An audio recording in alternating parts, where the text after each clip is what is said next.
दिल्ली से बड़ी खबर है। राज्यसभा सांसद सुभाष बराला से खबरें अभी तक ने खास बातचीत की है। सुभाष बराला ने विपक्ष पर निशाना साधा है। विपक्ष की मंशा साफ दिखती है। कहा कि सदन ठीक से ना चले, इसीलिए विपक्ष ऐसे काम करता है। राष्ट्रपति के भाषण के बीच में प्ले कार्ड लेकर आया ये विपक्ष, और ये विपक्ष का अमर्यादित व्यवहार है। सरकार का काम है व्यवस्था खड़ी करना। उनके समय पर कितना काम हुआ और हमारे समय पर जो काम हुआ वो सब जानते हैं। वंदे भारत ट्रेन मिली है, बुलेट ट्रेन का काम चल रहा है। विकसित भारत 2047 बनने में जो है हरियाणा बड़ी भूमिका निभा सकता है। इसलिए हरियाणा के कुछ ऐसे खास होना इस बजट में बहुत ज्यादा जरूरी है। इस खास बातचीत के दौरान उन्होंने और क्या कुछ कहा, आपको वो सुनवाते हैं। दूसरा दिन है और अब से कुछ देर बाद सदन की कार्रवाई शुरू होगी।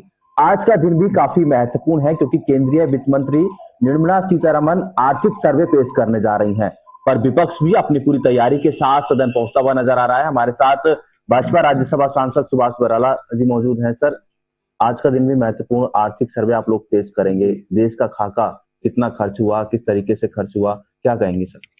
देखिए, आज थोड़ी देर बाद ही निर्मला सीतारमण जी जो भी उनका विषय है आर्थिक स्थिति के ऊपर, वो देश के समक्ष रखने वाली है।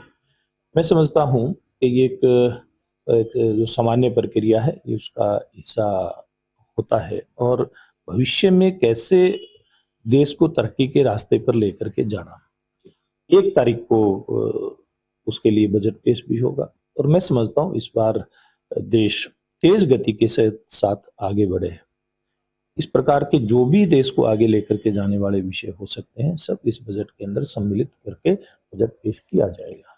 सर, विकसित भारत को लेकर इस बार बजट बनाया गया है और सबसे बड़ी बात कि बजट को लेकर चाहे मुख्यमंत्री नायब सिंह सैनी की बात करें, खुद वित्त मंत्री ने सभी वित्त मंत्रियों के साथ बैठक की, तो क्या उम्मीदें लगती हैं? क्योंकि विपक्ष तो कह रहा है कि बजट इस बार भी ऐसा रहेगा, लोगों को निराशा हाथ लगेगी। देखिए, मुझे लगता है विपक्ष के केवल कहने के लिए कहता है। आज इन लगभग 11 साल के अंदर नरेंद्र मोदी जी के नेतृत्व में अगर देश का बजट अच्छा नहीं होता, देश आज दुनिया की 4थी अर्थव्यवस्था बन करके हो रहा है। आज देश के अंदर आधारभूत ढांचा इतना मजबूत हुआ है, चाहे हम रोड नेटवर्क की बात करें, रेल नेटवर्क की बात करें, हवाई नेटवर्क की बात करें, हर दृष्टि से देश की औद्योगिक ग्रोथ जो हुई है और कोरोना महामारी के बावजूद भी देश ने आर्थिक स्थिति को किस प्रकार से संभाल करके रखा है, मुझे लगता है कांग्रेस पार्टी के मित्रों को चीजें दिखाई देती नहीं है।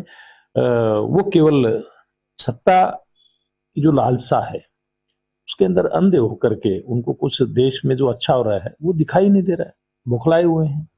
सर, कल भी दीपेंद्र हुड्डा ने एक बड़ा आरोप लगाया कि भूपेंद्र सिंह हुड्डा की जो सरकार थी, जब ही मेट्रो का विस्तार हुआ था, भाजपा सरकार में 1 इंच भी मेट्रो आगे नहीं बढ़ी। देखिए, मुझे लगता है कि केवल कहने के लिए बातें कहती है, केवल एक मेट्रो नहीं होती। मेट्रो शुरू कब हुई थी, इनको ध्यान होना चाहिए। अटल बिहारी वाजपेयी जी देश के प्रधानमंत्री थे, उस समय मेट्रो की शुरुआत हुई थी देश के अंदर और तेज गति के साथ आज जो आधारभूत ढांचा मजबूत हो रहा है, इनके राज में तो हम देखते हैं ये जो केएमपी और ये केजीपी है, केएमपी ने की सरकार थी ना, इन्होंने क्यों नहीं बनाया?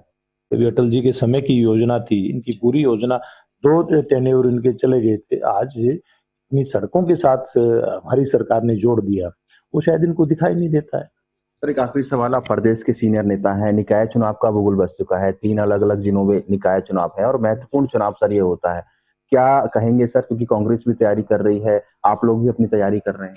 देखिए, मुझे लगता है कि जो भारतीय जनता पार्टी की सरकार नायब सैनी जी के नेतृत्व की हरियाणा प्रदेश के अंदर चल रही है और जो सबका साथ सबका विकास के नारे को सार्थक करती हुई चल रही है और वो जिस प्रकार से प्रदेश का विकास करवा रहे हैं नायब जी, तो मैं ये कह सकता हूँ, पूरी उम्मीद के साथ कह सकता हूँ कि जो स्थानीय निकाय के चुनाव होंगे, उन चुनाव में उन क्षेत्रों की जनता भारतीय जनता पार्टी को आशीर्वाद देगी।